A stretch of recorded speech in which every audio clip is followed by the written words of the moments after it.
합시다. 우리 장로원 집사님, 장로님, 권사님은 하나님이 택하신 축복의 사람입니다. 할렐루야. 네, 한 해를 시작해서 우리 벌써 1월의 마지막 주일 예배를 하나님께 드립니다. 저는 올 한 해를 시작하면서 우리 성도들이, 우리 교회가 참 복받는 그런 한 해가 되었으면 좋겠다는 생각이 들었습니다. 그래서 표 속에도 그런 의미를 담고 그래서 복음의 능력으로 하나님 주신 복으로 인해 우리의 지경이 날마다 넓혀지는 그런 한 해가 되는 우리 가정이 되고 교회가 될 수 있기를 원합니다.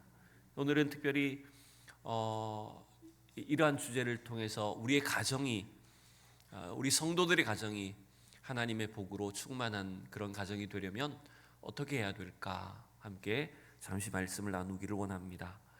하나님은 우리 인간을 지으실 때 우리가 홀로 살도록 우리를 만들지 않으셨습니다. 반드시 가정에 속하게 하셨고 또 공동체 속에서 우리가 살아가도록 하셨습니다. 여러분, 그 이유는 뭘까요?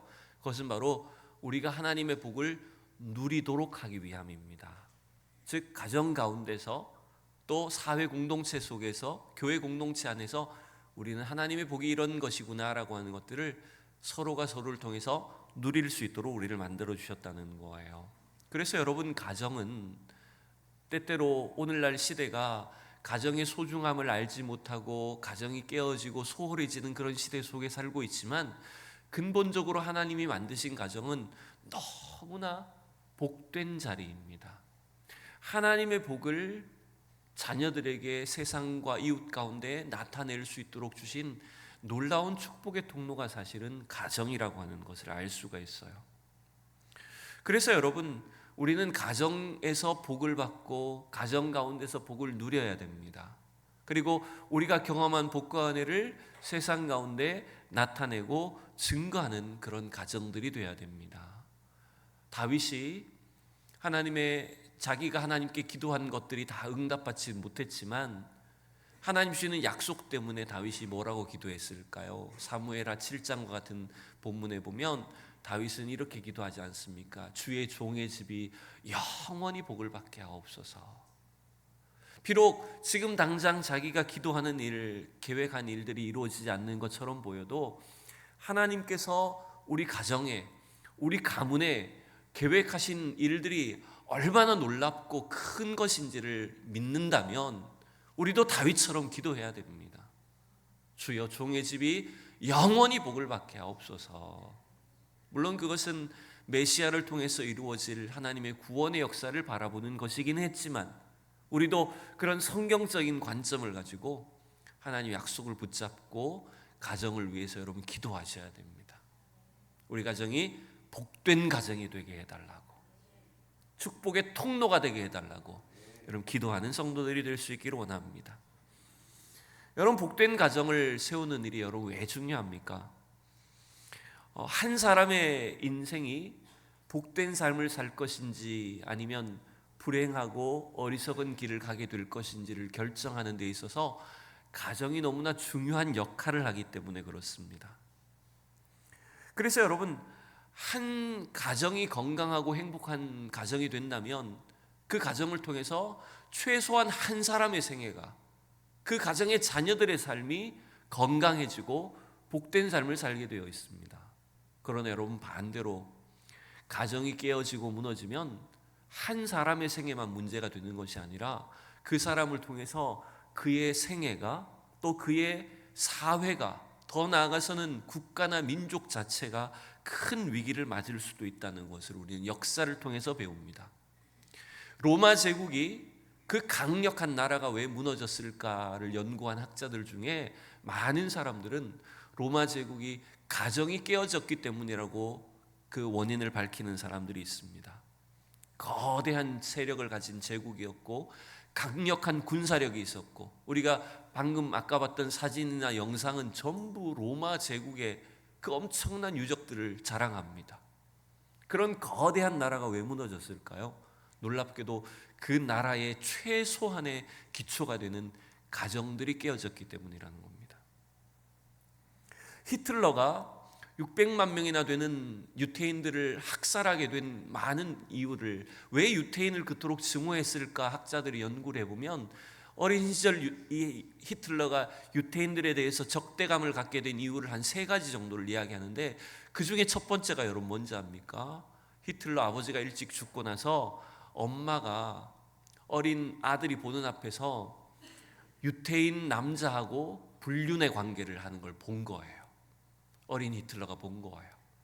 그래서 그 히틀러의 마음속에 유태인들에 대한 적개심을 품습니다. 나는 나중에 저 유대인들을 다 죽여버리겠다, 그런 목표를 가져요. 그러니 여러분, 한 아이의 인생에 가정이 잘못되었을 때 그것이 한 사람의 불행으로 그치는 게 아니라는 겁니다. 인류 전체에 큰 문제를 몰고 오게 된 것이 바로 히틀러 가정의 문제였다는 거예요. 여러분, 오늘 비록 우리의 가정이 형편과 모양은 다 다르다고 할지라도 우리의 가정이 얼마나 중요한 것인지를 여러분 잊지 마시기 바랍니다. 여러분, 가정은 하나님 나라를 비추는 거울과 같은 것입니다. 여러분, 잔잔한 호숫가에 앉아 있으면 파란 하늘도 보이고 구름도 비치게 되고, 그 호수물 안에 비치는 여러분 아름다운 광경을 우리는 볼 수 있습니다. 그러면 그 호수의 잔잔한 물결만 봐도, 비치는 모습만 봐도 뭘 알 수 있습니까?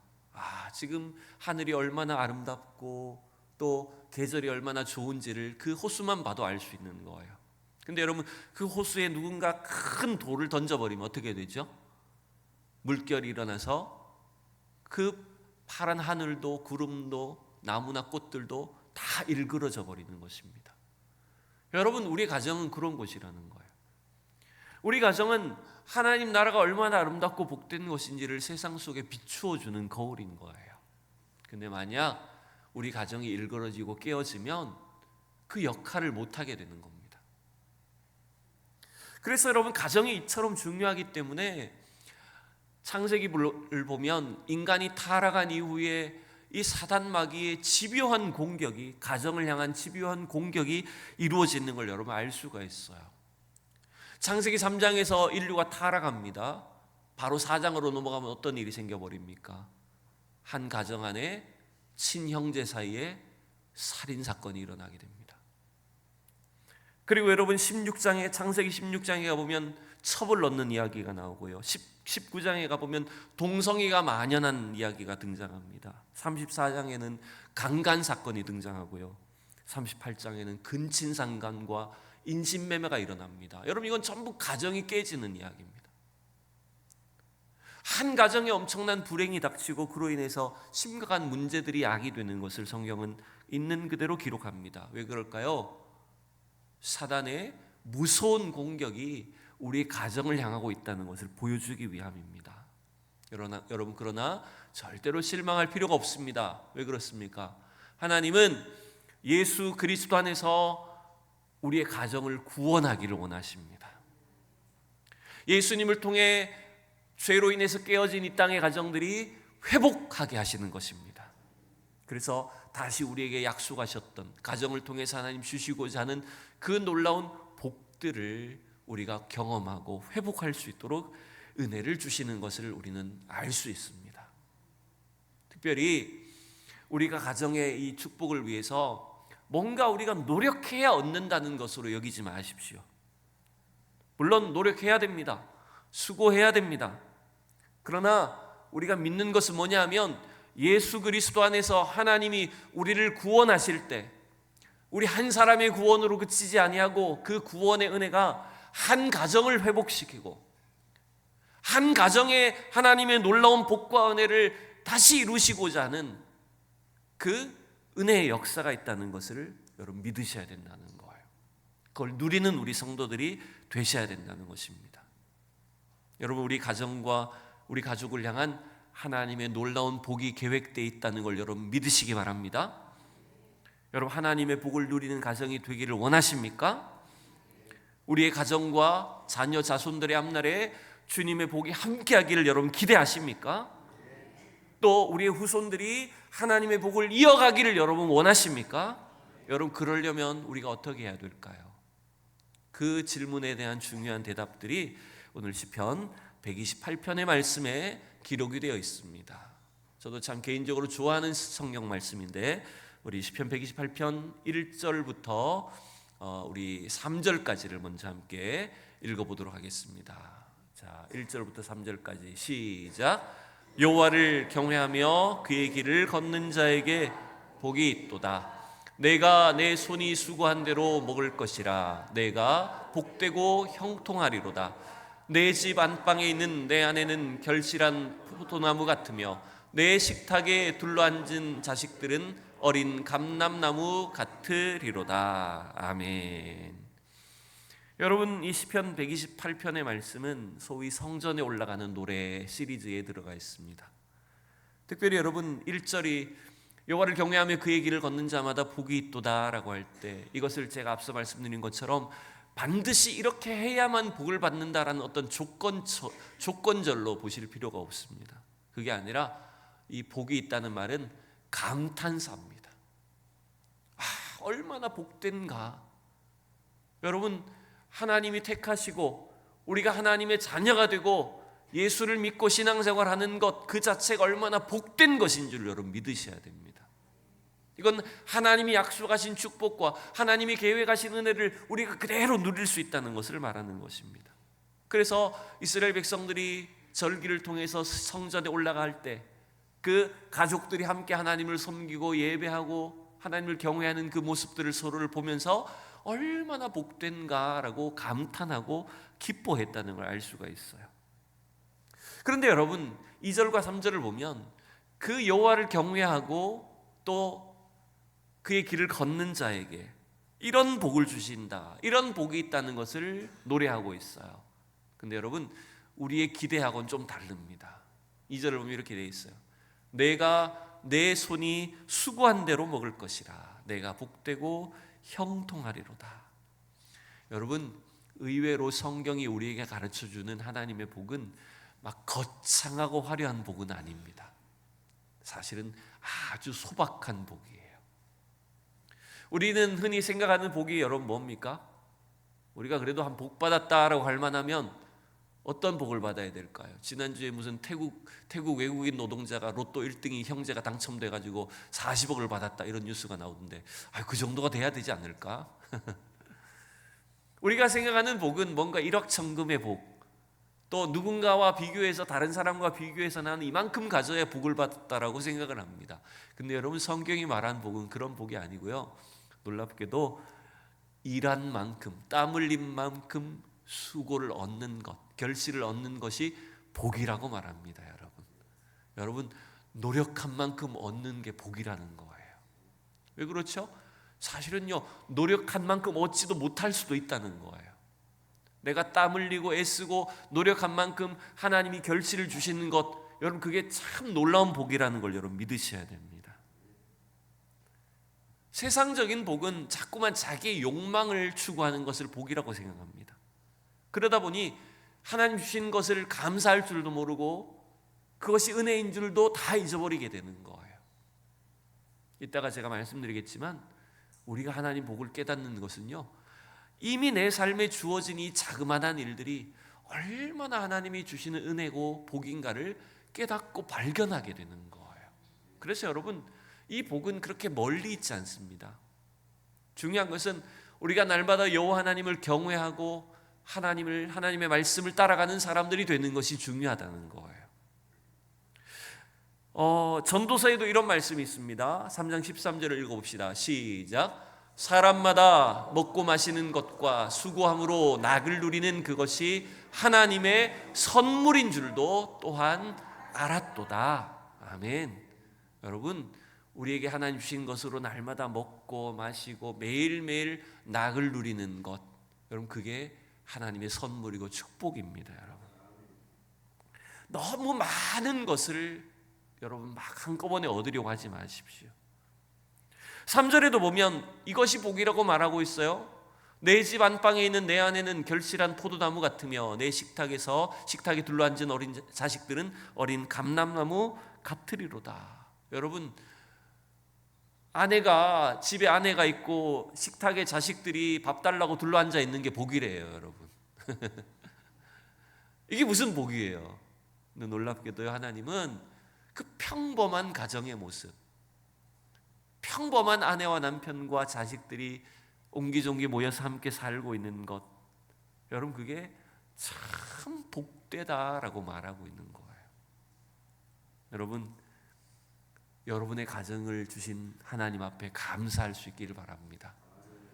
대단하지 않고 그리 뛰어나지 않아도 정말 매일 같이 음식을 먹고 함께 살아갈 수 있는 가족이 있고 또 함께 하나님을 섬길 수 있는 것, 여러분 그것만큼 놀라운 복과 은혜가 없다라는 거예요. 이러한 복이 이미 우리에게 주어져 있다는 걸 여러분 경험하셔야 됩니다. 또한 여러분, 하나님이 주시는 복은 이런 거예요. 한 사람이 여호와를 경외함으로 말미암아 그의 개인이, 그의 가정이 복을 받는 것뿐만 아니라 오늘 4절 이하에 보면 그 복이 확장되는 걸 보게 됩니다. 여러분 4절을 같이 읽어봅시다. 시작. 여호와를 경외하는 자는 이같이 복을 얻으리로다. 5절과 6절까지. 여호와께서 시온에서 내게 복을 주실지어다. 너는 평생에 예루살렘의 번영을 보며 내 자식의 자식을 볼지어다. 이스라엘에게 평강이 있을지로다. 아멘. 여러분 시편 128편은 분명히 여호와를 경외하는 한 사람부터 시작한 이야기입니다. 여호와를 경외하고 그의 길을 걷는 그 한 사람의 복이 그의 아내와 그의 가족들, 어린 자식들을 이르기까지 그 한 가정의 복이 되었습니다. 근데 성경은 어디까지 확장됩니까? 그의 자식의 자식을 보게 될 것이고 예루살렘과 이스라엘의 번영을 보게 될 것이라고 말합니다. 결국 여호와 하나님을 경외하는 우리 믿음의 한 사람 한 사람은 어떤 일들을 경험하게 되냐 하면 그의 후손의 축복을 경험하게 될 것입니다.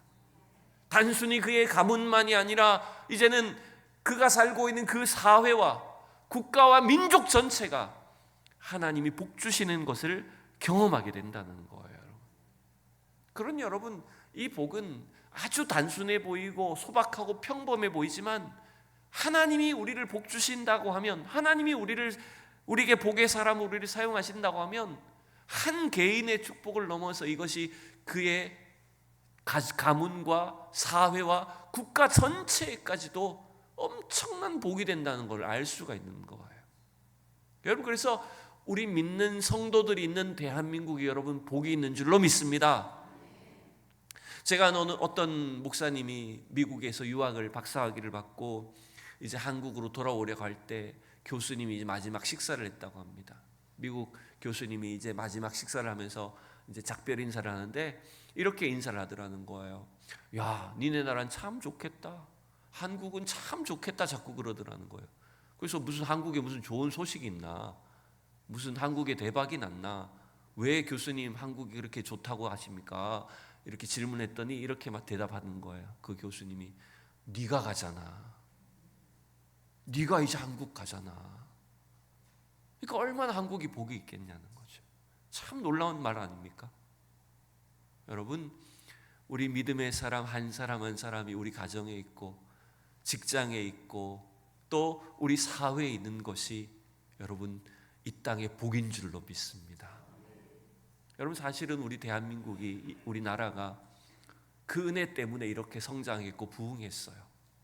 그런데 지금 왜 이렇게 위태롭죠? 왜 이렇게 이 사회가 어지럽죠? 여호와를 경외하는 그 사람들이, 하나님을 경외하고 겸손해야 될 사람들이 이제는 내 힘으로 살 수 있다고 여기는 겁니다. 내 능력으로 충분히 살 수 있다고, 우리가 가진 힘과 능력, 부로 충분히 잘 산다고, 우리는 선진국이 되었다고 교만해졌습니다. 하나님 앞에 엎드리지 않고 주님을 경외하지 않는 그런 나라가 됐습니다. 그러니 어떻게 여러분 이 나라 여러분 하나님이 계속해서 복을 주실 수 있을까요? 그러니 여러분, 오늘 우리 가정이, 우리 믿음의 사람 한 사람이 하나님의 복된 가정을 세우는 것, 하나님의 복으로 이 가정을, 우리의 가정을 회복시키는 것, 여러분 이게 바로 위기 속에 있는 이 나라를 회복할 수 있는 비결인 줄 여러분 믿습니다. 저는 말씀을 마무리하면서 우리가 구체적으로 세 가지로 짧게 세 가지의 권면을 말씀드리고 싶습니다. 첫 번째는 하나님을 여러분의 삶과 가정의 중심에 두셔야 된다는 겁니다. 오늘 시편 128편에 약속하신 축복의 열쇠는 사실은 1절 말씀이에요. 여호와를 경외하며 그의 길을 걷는 자마다 복이 있도다라고 했습니다. 그게 열쇠입니다. 복의 문을 여는 열쇠가 1절이에요. 근데 여러분, 여호와를 경외한다는 것이 뭘까요? 경외한다는 단어, 공경한다는 단어 같은 뜻입니다. 여호와를 경외하라, 내 부모를 공경하라. 이 단어의 뜻은 뭐냐면요, 여러분, 무겁게 여긴다는 겁니다. 하나님을 무겁게 여기는 거예요. 부모님을 무겁게 여기는 거예요. 그게 공경입니다. 경외하는 겁니다. 하나님을 경외한다는 것은 뭔지 압니까? 내 삶에, 우리의 가정의 중심에 항상 하나님이 계셔야 된다는 거예요. 하나님을 최우선으로 두어야 된다는 거예요. 그게 하나님을 무겁게 여기는 겁니다. 그래서 내 삶의 자리에, 우리 가정의 중심에 항상 하나님이 주인으로 계시는 것, 여호와께서 우리 가정의 이 식탁의 주인이십니다라고 하는 것들을 고백하고 모든 일 가운데 하나님을 인정하고 주님을 높여드려야 된다는 거예요. 그게 바로 이 시편 128편에 약속하신 축복을 여는 열쇠입니다, 여러분. 아침마당을 진행하는 그 김재원인가요? 제가 이름은 정확히 모릅니다. 김재원 아나운서라는 분이 계시죠. 키 큰 아나운서, KBS에. 그분이 보니까 나이가 꽤 많으시더라고요. 젊어 보이시는데. 그분이 10몇 년을 아침마당을 진행했는데 제가 지난주에 보니까 사랑의 교회 장로님이시더라고요. 새벽 4시 반에 일어나서 매일 걸어서 회사를 출근하는데 그 회사를 가는 1시간 반 동안이 그분은 하나님을 만나는 시간이더라고 하시더라고요. 매일 걸어가며 큐티하고 기도하고 그날 이루어질 일들을 하나님께 기도하고 하나님을 대면하는 거예요. 그러니까 여러분, 그 삶의 중심에 항상 하나님이 최우선으로 모시고 사는 거예요. 참 아름다운 간증을 하시더라고요. 여러분, 우리의 삶과 가정의 중심에 여호와 하나님이 항상 가운데 자리에 계시도록, 여러분이 운전을 하시면 항상 하나님이 여러분 뒷자리에 계신 것처럼, 여러분이 맛있는 걸 먹을 때 항상 하나님이 그곳에 함께 하시는 것처럼 주님을 중심에 두는 우리 성도들이 되기를 원합니다. 두 번째는 매 순간 하나님의 말씀을 따라 순종하시라는 겁니다. 여호와를 경외하며 그의 길을 걷는 자마다 복이 있다고 했습니다. 여러분, 여호와를 경외한다는 것은 하나님을 중심에 두는 것이라 말씀드렸습니다. 그의 길을 걷는 것이 뭘까요? 하나님의 길을 걷는 것은 하나님의 말씀을 따라 매일매일 순종하는 것을 말합니다. 여러분, 우리가 길을 걷는 것은 내 마음대로 내가 원하는 방향으로 걸어가는 것이 아닙니다. 우리 성도들이 이 세상을 사는 것은, 이 세상을 걸어가는 것은 뭐냐면 주의 말씀이 내 발의 등이요 내 길의 빛입니다 라고 내 걸음 하나하나가 주님의 말씀을 따라가는 것이 되도록 해야 된다는 겁니다. 그래서 그의 길을 걸어가는 사람들, 주의 말씀에 순종하는 사람들에게는 시편 228편에 약속하신 말씀이 그대로 이루어지도록 경험하게 하신다는 걸 알 수 있습니다. 특별히 저는 이번 설 명절 가정예배를 부탁을 드리면서 제가 전사님하고도 잠시 이야기를 했지만 2월 달부터 우리가 노력해야 될 일들 중에 하나가 이제 가정예배를 드리는 것입니다. 제가 이제 정기적으로 가정예배 순서지를 만들어서 계속 드릴 거예요. 그러면 한 주 동안 한 번이 됐든 두 번이 됐든 여러분들이 각 가정에서 모이셔서 하나님 앞에 기도하는 시간, 예배하는 시간을 가지셔야 돼요. 하나님의 말씀을 따라서 우리 가정이 한 주간 어떻게 살아갈 것인가를 계속해서 연습하셔야 됩니다. 그래서 우리가 하나님 말씀을 따라서 매 순간 걸어갈 때 자연스럽게 하나님은 시편 128편에 약속하신 이 참 단순하면서도 당연하면서도 가장 중요한 이 축복들을 우리 삶 속에 누리게 하실 줄로 믿습니다. 마지막 세 번째입니다.